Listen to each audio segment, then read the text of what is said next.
ഇതാണ് പരമ്പരാഗതമായി ചൂലുണ്ടാക്കാനായിട്ട് ഉപയോഗിച്ചുകൊണ്ടിരുന്ന ചുറ്റീന്ത് എന്ന് പറയുന്ന ഒരു സസ്യം.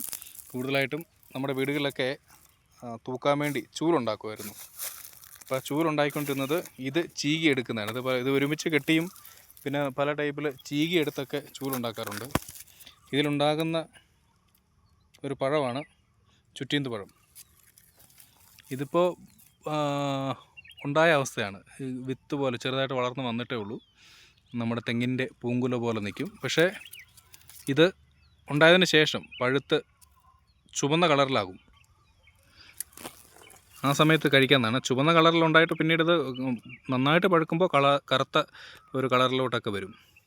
അന്നേരം ഇത് കഴിക്കാം. മലമുകളിലോട്ടൊക്കെ, കൂടുതൽ ഇടുക്കി ജില്ലയുടെ മലമുകളിലൊക്കെയാണ് ഇത് കൂടുതലായിട്ടും കാണപ്പെടുന്നത്.